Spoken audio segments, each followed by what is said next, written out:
ठीक है। प्रिय विद्यार्थियों, केशव गुप्ता, भगवती शिक्षक प्रशिक्षण महाविद्यालय गंगापुर सिटी आपके सामने अधगम टॉपिक शिक्षा मनोविज्ञान के अधगम टॉपिक में आज फिर एक बार आपके सामने नया टॉपिक, नया कंटेंट, और टॉपिक का नाम है दोस्तों चिन्ह सिद्धांत, है ना, साइन थ्योरी। किसने दिया? टॉलमैन। इससे पहले 4 बड़े सिद्धांत मैं आपको समझा चुका हूं दोस्तों, है ना, अधगम के 4 सिद्धांत। ये 5वां सिद्धांत। 4 सिद्धांत कौन कौन से बताए थे? पहले बताया था मैंने आपको शास्त्रीय अनुबंधन का सिद्धांत, है ना, प्रयास एवं त्रुटि का सिद्धांत, उस क्रिया प्रसूत का सिद्धांत, फिर सूझ का सिद्धांत। आज साइन थ्योरी इंपॉर्टेंट है दोस्तों, इसको इसी तरह से भी याद रखना। साइन सिद्धांत आता है कंपटीशन में इस तरह से। साइन थ्योरी या साइन सिद्धांत किसने दिया? साइन मतलब चिन्ह, है ना, तो चिन्ह सिद्धांत। इसी सिद्धांत के अन्य कई नाम है, चिन्ह सिद्धांत के कई नाम है, जिसमें एक इंपॉर्टेंट नाम है दोस्तों अव्यक्त अधिगम, है ना, अव्यक्त अधिगम का सिद्धांत। अब अव्यक्त को हम और क्या लिख सकते हैं? अव्यक्त को अप्रकट लिख सकते हैं, लिख सकते हैं ना अव्यक्त को, मतलब जहां पर बालक अपने अधगम को, अपने सीखी हुई बातों को व्यक्त नहीं करता है, इसलिए सिद्धांत का नाम। और कब व्यक्त करेगा, कैसे व्यक्त करेगा? भाई किसी बच्चे ने सीख तो लिया लेकिन उसे व्यक्त नहीं किया, कब व्यक्त करेगा, कैसे व्यक्त करेगा, ये समझाएगा हमें कौन? टॉलमैन इस सिद्धांत में। इसलिए सिद्धांत का नाम क्या है? अव्यक्त अधिगम का सिद्धांत या चिन्ह सिद्धांत, और चिन्ह को हम कहते हैं साइन थ्योरी। ठीक है दोस्तों, इसी का एक नाम और है दोस्तों सप्रयोजनवाद। क्या नाम है इसी का एक नाम और? सप्रयोजनवाद, सप्रयोजनवाद का सिद्धांत, है ना, सप्रयोजनवाद का सिद्धांत। इसी से प्रकट हो रहा है कि जब बालक के सामने कोई प्रयोजन होगा, प्रयोजन किसे कहते हैं? कोई उद्देश्य, कोई लक्ष्य, उस उद्देश्य को जब हम बालक के सामने रख देंगे तो ही, या प्रयोजन को बालक के सामने रख देंगे तो ही वो अधगम को प्रकट करेगा या व्यक्त करेगा। ये कहना है किसका? टॉलमैन का।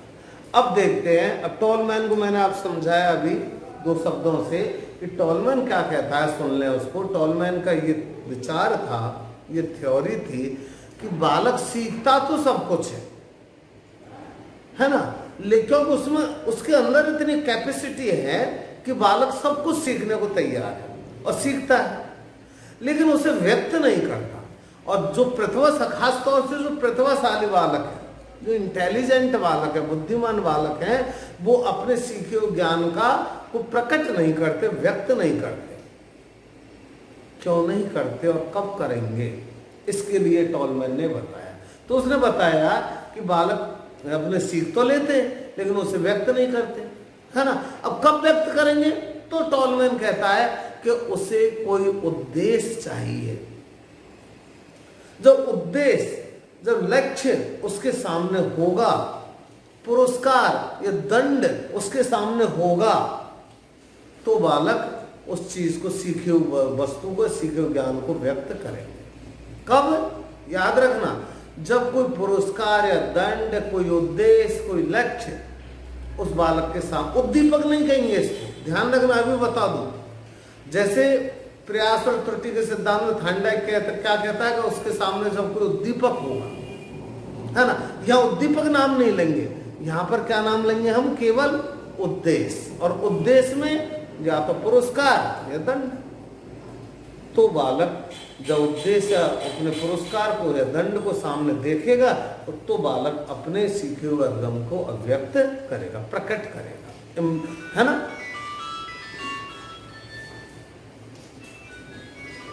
ठीक है ना, तो इस चीज को आप ध्यान रखा। इसी के लिए वो टॉलमैन एक प्रयोग करता, किसके लिए? कि देखते हैं कि बालक ने जो सीखा उसे अभिव्यक्त कब करता है, इसके लिए उसने प्रयोग किया। अब प्रयोग क्या था? प्रयोग तो मैं कहानी के रूप में आपको सुना रहा हूं कि उसने दो प्रयोग किए थे।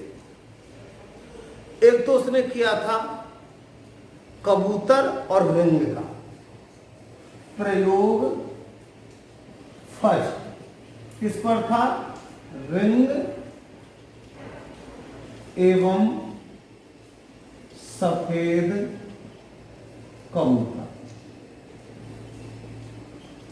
रिंग एवं सफेद कबूतर पर, ठीक है। और दूसरा प्रयोग उसने किया था चूहा एवं भूलभुलैया पर। प्रयोग नंबर 2 किस पर किया था? चूहा एवं भूलभुलैया। ये भूलभुलैया जानते हो आप? सुना हुआ नाम, कभी इसमें फंस भी गए होंगे आप भूलभुलैया में। कभी आप जयपुर आमेर महल में जाएं तो बड़ी भूलभुलैया है ना। या फिर आप कोई सीरियल देखते होंगे तारक मेहता का उल्टा चश्मा, जैसे उसमें भूलभुलैया खूब दिखाते हैं। तो अखबारों में सबसे बड़ा प्रूफ क्या है हमारे सामने कि बुधवार या संडे रविवार के अखबार में भूलभुलैया आती है, और भूलभुलैया में क्वेश्चन डाल देते हैं वो कि चूहे को अपने खाने तक पहुंचाओ, बिल्ली को चूहे तक पहुंचाओ, ऐसे आते हैं ना। ये भूलभुलैया। तो ये भी एक दिमागी खेल है भूलभुलैया। तो देखो दो प्रयोग उसने किए, रिंग एवं सफेद कबूतर और चूहा एवं भूलभुलैया। एक प्रयोग मैं आपको समझा रहा हूं। पहला कौन सा? रिंग एवं सफेद कबूतर, ठीक है। रिंग मतलब इस तरह से ले लें आप, एक उसने रिंग बनाई। रिंग मतलब ये बोला, इस कुम्हार का चाक देखा आपने? कुम्हार का चाक जिस पर वो बर्तन बनाता है, घूमता है ना वो इस तरह से स्पीड से, ऐसी उसने एक रिंग बनाई इस तरह से। ये उसकी रिंग, ठीक है। इस रिंग के बीच में सेंटर पर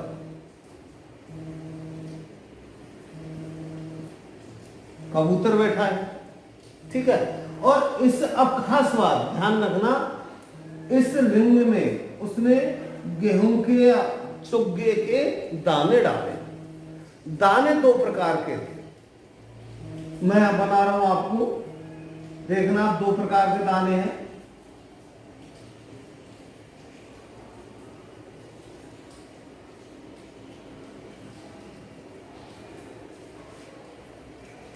इस तरह गौर से देखना है इसको। ये दो प्रकार के दाने मैंने यहां पर बनाए हैं चुग्गे के, है ना। क्या है अंतर? देखो इसमें अंतर ये ध्यान रखना कि एक दाना जो भरा हुआ ये तो चमकीला है, चमकीला दाना है ना। और ये धुंधला दाना, ये कैसा है? धुंधला दाना है, ठीक है। अब ये रिंग घूमती है, और अब देखना आपके कैसे कबूतर अपने उद्देश्य को टारगेट करता है ना। और अब वो चोंच मारेगा कबूतर, क्योंकि कबूतर बैठा है भूखा है, उसे दाने दिख रहे हैं। लेकिन ये देखना कि कौन से दाने पर वो चोंच मारता है, चमकीले पर या धुंधले पर, है ना। भाई आपके सामने एक 10 रुपए का नोट हो और एक खोटा सिक्का हो, किसको उठाना चाहोगे? 10 रुपए के नोट हो, सीधी सी बात है ना। जबकि अच्छा दूसरा उदाहरण ले, एक 10 रुपए का नोट फ्रेश नया और एक 10 रुपए का नोट फटा पुराना, किसको लेना चाहोगे? नए नोट को। आपका दोनों में से उद्देश्य कौन सा हुआ उठाने का? नया नोट। तो आपने अभिव्यक्त किया किसको? अपने उठाने की कैपेसिटी को, या फिर अपने दिमाग को अभिव्यक्त किया। किस में किया? वो फ्रेश नोट में किया, नए नोट में किया। नोट तो दोनों है, उठाना तो वो दोनों को जानता है, पुराने को भी नए को भी। लेकिन कहां पर अभिव्यक्त किया? नए नोट को उठाने में। यही कहानी, यही प्रयोग यहां पर होता है कि रिंग घूमती है, दोनों प्रकार के दाने उस कबूतर के आंखों के सामने आते हैं, लेकिन कबूतर अपनी चोंच कौन से दाने पर मारता है दोस्तों? चमकीले दाने पर मारता है। तो उसका उद्देश्य क्या है, उसके लिए पुरस्कार क्या है, वो प्रभावित कौन सा दाना कर रहा है उसे, अच्छा कौन सा लग रहा है उसे? चमकीला दाना। इसलिए जैसे उसके घूमती हुई रंग पर जैसे ही उसकी आंखों के सामने चमकीला दाना आता है, तुरंत वो उस पर चोंच मार देता है। और तुरंत उसके बाद धुंधला दाना आता है, वो कोई एक्टिविटी नहीं करता कबूतर, शांत रहता है। फिर पुनः चमकीला दाना आता है, फिर चोंच मार देता है। फिर पुनः धुंधला दाना आता है, फिर शांत रहता, कोई एक्टिविटी नहीं, नो एक्टिविटी। फिर चमकीला दाना आता है, फिर चोंच मार देता है। इसका मतलब क्या? इसका मतलब टॉलमैन ने पहले तो हमें ये बताया कि कबूतर ने उसी दाने पर चोंच मारी जिस दाने को वो खाना चाहता था। और कौन से दाने को खाना चाहता था? जो उसे अच्छा लग रहा था, चमकीला लग रहा था, सुंदर लग रहा था, उसको खाने के लिए उसने चोंच मारी। अब चमकीले पर चोंच मारी, धुंधले पर नहीं मारी। इसका मतलब चोंच मारना तो कबूतर जानता है। क्लियर हुआ ना भाई? नहीं जानता, चोंच मारना नहीं जानता, उसने चोंच मारना नहीं सीखा होता अपनी माँ से, कबूतरनी से, तो क्या वो चमकीले, ऐसा हो सकता था कि चमकीले पर चोंच मार दे और धुंधले पर नहीं मारे? ऐसा नहीं होता। चोंच मारना सीख लिया उसने, लेकिन धुंधले दाने के सामने उसने व्यक्त नहीं की और चमकीले दाने के सामने उसने व्यक्त कर दिया। यही बात टॉलमैन ने छोटे बच्चों पर लागू की है। प्रतिभाशाली, खास तौर से ध्यान रखना प्रतिभाशाली बच्चों पर, कि प्रतिभाशाली जो बच्चे होते हैं वो सीख तो लेते बहुत जल्दी, छोटे बच्चे कोई भी हो सीख तो लेते, लेकिन अव्यक्त कब करते हो सीखे हुए ज्ञान का? जब उनके सामने कोई दंड या पुरस्कार होता है, जब उनके सामने कोई उद्देश्य होता है, तब वो अव्यक्त करते है ना। इसीलिए आप देखें, कई बार आपने देखा होगा दोस्तों, एक उदाहरण दूं आपको मैं बहुत अच्छा सा, कि जो कई बच्चे ऐसे होते हैं कि जब क्लास टेस्ट होते हैं, फर्स्ट टेस्ट होते हैं, सेकंड टेस्ट होते हैं, थर्ड टेस्ट होते हैं, लापरवाही करते हैं, है ना, नहीं लिखते। क्या सोचकर? ये सोचकर कि अरे ये कौन से हमारे बोर्ड की फाइनल एग्जाम में जुड़ेंगे नंबर, इसलिए क्यों मेहनत करें। जानते तो सब कुछ है, क्योंकि उनमें कैपेसिटी है सीखने की और सीख रखा है, लेकिन अव्यक्त नहीं करते, लापरवाही करते हैं, है ना। कई बार आपने देखा होगा जो इंटेलिजेंट लड़के होते क्लास पर ध्यान नहीं देते, टीचर पढ़ा रहा उनका ध्यान नहीं है। क्यों? क्योंकि ये तो समायोजन जब मैं आपको पढ़ाऊंगा तो उसमें भी आएगा कि प्रतिभाशाली बच्चों की सबसे बड़ी समस्या कक्षा में एडजस्टमेंट नहीं कर पाना है, दोस्तों से समायोजन नहीं कर पाना, शिक्षकों से समायोजन नहीं कर पाना, क्योंकि उनके स्तर की विषय वस्तु उन्हें चाहिए, तब वो समायोजन कर पाते। तो यहां पर ये स्थिति है कि जब उनका कोई आंतरिक मूल्यांकन होता है, टेस्ट वगैरह, तो अपनी प्रॉपर पूरी अभिव्यक्ति नहीं देते, और जैसी बोर्ड एग्जाम होती है, फाइनल एग्जाम होती है, वार्षिक परीक्षा वगैरह, तो अपना वो सब कुछ अभिव्यक्त कर देते हैं। तब उनका पता लगता है कि ये तो फिसड्डी था फर्स्ट टेस्ट सेकंड टेस्ट में, और देखो ये तो इतने मार्क्स लाया है ना, इतने इसने तो नाम किया है, फिर तो ये तो बहुत इंटेलिजेंट है, मेरिट लाया, 90% लाया, 85% लाया। क्यों ऐसा क्यों हुआ? ये तो नहीं हो सकता कि 2 दिन की तैयारी से या फिर अचानक जो उसे मौका मिल गया और 90% बना लाया। प्रतिभा तो है उसमें, लेकिन उस प्रतिभा को, ज्ञान तो उसमें था, लेकिन उस ज्ञान को उसने अव्यक्त नहीं किया पहले। क्यों नहीं किया? तो ये सोच कर नहीं किया कि भाई फर्स्ट टेस्ट सेकंड टेस्ट में, क्लास टेस्ट में क्या करूँगा मैं लिखकर, इससे कौन सा मुझे पुरस्कार मिल रहा है, कौन सा मुझे अखबार में मेरा नाम आ रहा है, या कौन से मुझे घर वाले मोटरसाइकिल चला रहे हैं, कुछ नहीं।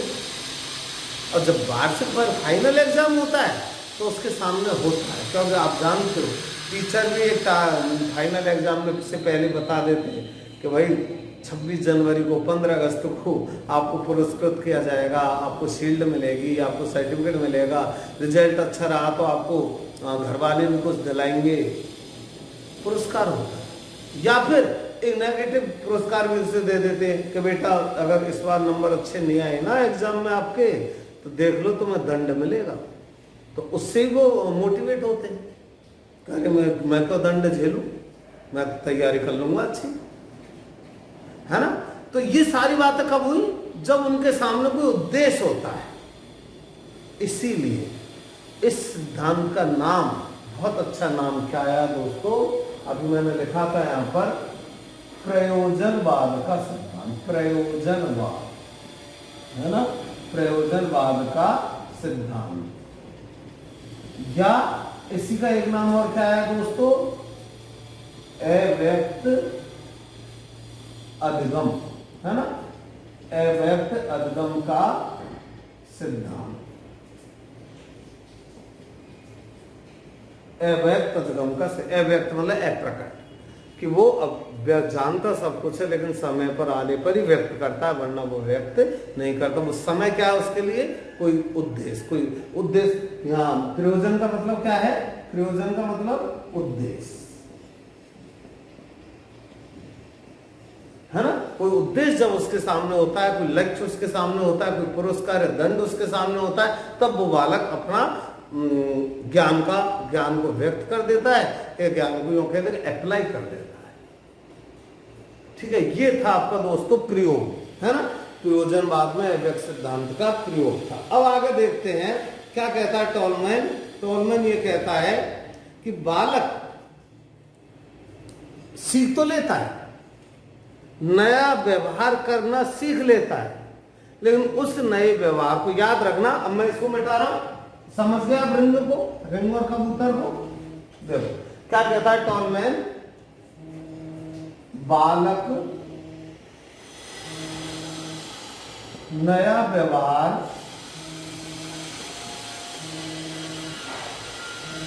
सीख लेता है, किंतु उसे अव्यक्त या यूं कह दे व्यक्त नहीं करता है ना। बालक नया व्यवहार सीख लेता है किंतु उसे व्यक्त करता है, व्यक्त नहीं करता। बालक कोई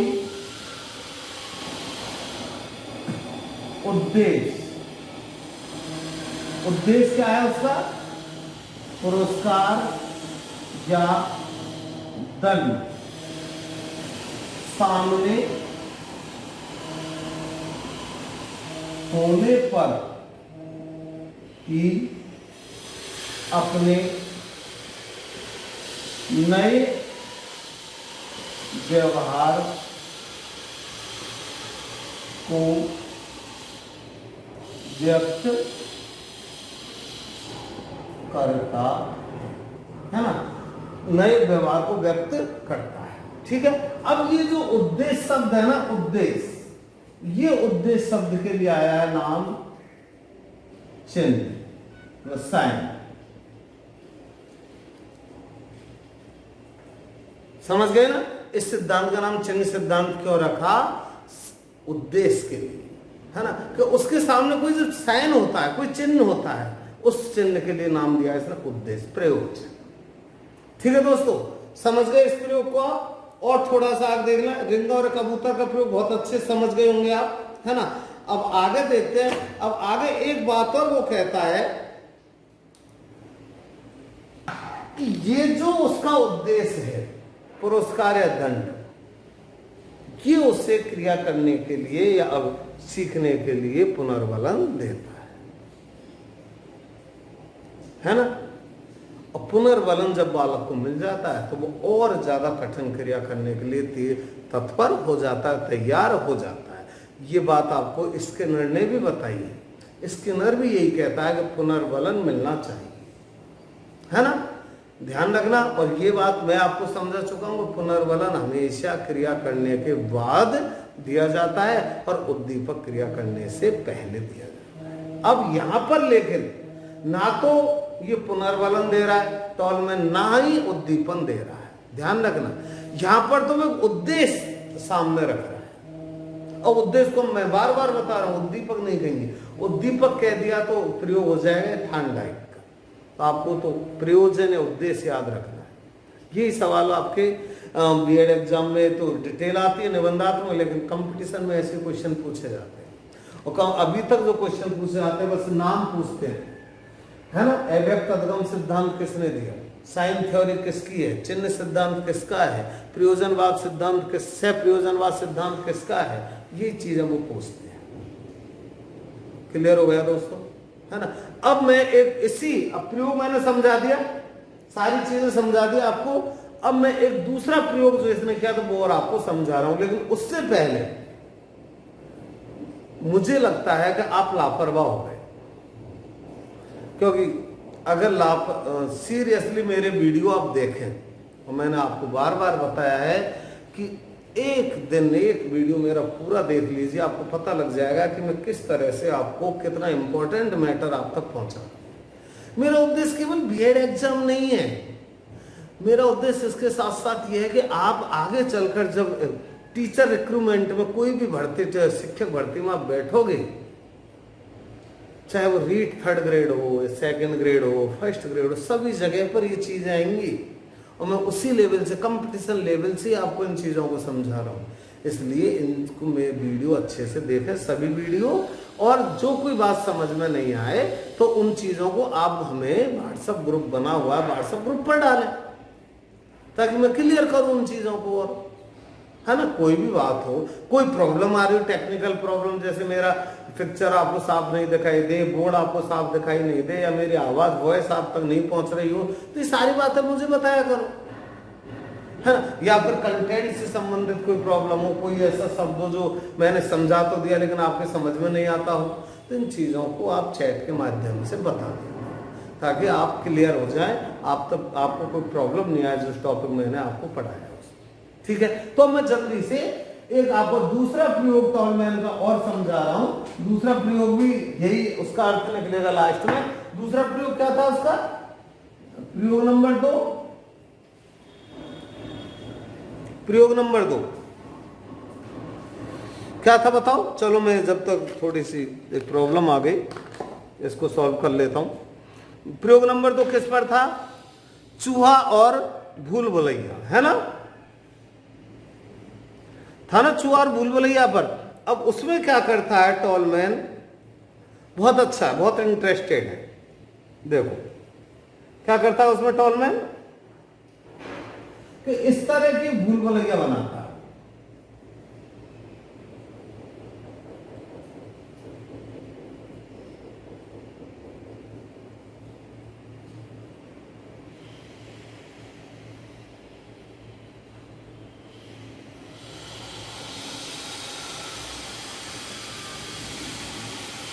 ये ठीक है, और थोड़ा सा लेते हैं इसको, चलो आप देख लेना, इस तरह से कुछ बना देता है ना, ये बंद कर, ठीक है। अब जहां पर वो चूहा छोड़ देता है, अब क्या करता है इसमें कि वो चूहे दो ग्रुप बनाता चूहों के, जैसे ग्रुप 5 या ए ग्रुप, इसमें 4 चूहे, कितने चूहे, 4 चूहे, सुन लेना इसको अच्छे से। और ग्रुप बी, इसमें भी 4 चूहे, ठीक है। अब सबसे पहले प्रयोग में वो ग्रुप ए को, ग्रुप ये 4 चूहे हैं, ग्रुप ए, ठीक है। तो ये ग्रुप ए के 4 चूहों को इसे में छोड़ देता है, किसमें, भूल भुलैया। ये क्या है, पूरी भूल भुलैया, है ना। ये क्या है, खाना, और ये क्या है, चूहा, ग्रुप ए के चूहे। समझ गए, ये उसका डायग्राम प्रयोग है। अब 4 चूहों को छोड़ दिया, ग्रुप ए को छोड़ दिया, ये मान लिया। अब ग्रुप ए को वहीं से, अब जहां पर छोड़ा वहां से उसको उद्देश्य, उसका प्रयोजन दिख रहा है। प्रयोजन क्या है बताओ, खाना, खाना दिख रहा है ना। तो खाना दिख रहा है, तो वो खाना देख करके वो चारों चूहे दौड़ते हैं, उस भूल भुलैया में घूमते भी हैं, फंसते भी हैं, लेकिन जैसे तैसे निकल करके वो अपने इस तरह से कहां पर आ जाते हैं, खाने पर आ जाते हैं, है ना। माना कि ये टाइम लगा उनको 1 मिनट, कितना, 1 मिनट, पहुंच गए और उन्होंने अपना उद्देश्य प्राप्त कर लिया। इसका मतलब क्या है कि यहां पर उन्होंने अपना जो सीखा हुआ रास्ता था वो अव्यक्त कर दिया, प्रकट कर दिया।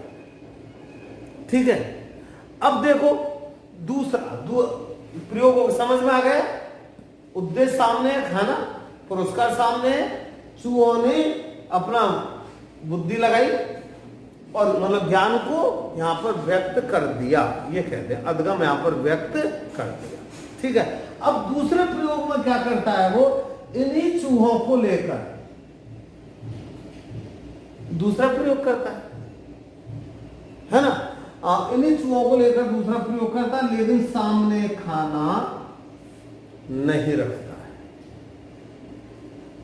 अब देखता है कि पहले इसी ग्रुप ने खाना देखकर, उद्देश्य देखकर जो 1 मिनट में अपना ज्ञान व्यक्त कर दिया, अब उनको लगे यहां पर 3 मिनट। कितने, 3 मिनट। क्यों लगे ऐसा, जब चूहे वही थे। तो यहां पर उसने अपने अधगम को व्यक्त जल्दी से नहीं किया, अव्यक्त रखा। क्यों रखा, क्योंकि उनके सामने कोई लक्ष्य उद्देश्य नहीं। ठीक है, ग्रुप ए फ्री कर लिया। अब ये ऐसा ही प्रयोग वो ग्रुप बी पर करता है ना। यहां पर अब ग्रुप बी, और वही यहां पर खाना रख देता है। ये क्या है, यहां पर उनका उद्देश्य है, प्रयोजन है। अब भी वो देखता है कि जितना समय ग्रुप ए ने उद्देश्य देखकर लगाया, 1 मिनट लगाया था ना खाने तक पहुंचने में, उतने ही 1 मिनट में ग्रुप बी भी पहुंच गया। इसका मतलब ये हुआ कि ग्रुप बी ने भी उद्देश्य को उद्देश्य देखकर, अपना पुरस्कार देखकर, और उन्होंने अपने अधगम को व्यक्त कर दिया। ये इसका दूसरा प्रयोग। ठीक है, इन दोनों प्रयोगों से टॉलमैन ने सिद्ध कर दिया कि बालक सब कुछ सीखता है, लेकिन समय आने पर ही, और समय कब आता है उसके लिए, जब उसके सामने कोई पुरस्कार या दंड होता है, तभी वो सीखे हुए ज्ञान को व्यक्त करता है। और वो सीखे हुए ज्ञान को व्यक्त कब करता है, बता दिया, उद्देश्य को देखकर। वही उद्देश्य उस बालक का क्या कहलाता है, चिन्ह कहलाता है, साइन कहलाता है। इसलिए सिद्धांत के दोस्तों कई नाम है, चिन्ह सिद्धांत, साइन थ्योरी, अव्यक्त अधगम सिद्धांत, या अप्रकट अधगम सिद्धांत, या प्रयोजनवाद का सिद्धांत, है ना। 2 प्रयोग किए उसने। फर्स्ट प्रयोग किया उसने कबूतर और रिंग का, और दूसरा प्रयोग किया चूहा और भूल भुलैया। ठीक है दोस्तों, क्लियर हो गया है ना। और कोई बात हो तो मुझे आप बता देना ग्रुप के माध्यम से, है ना। Thank you.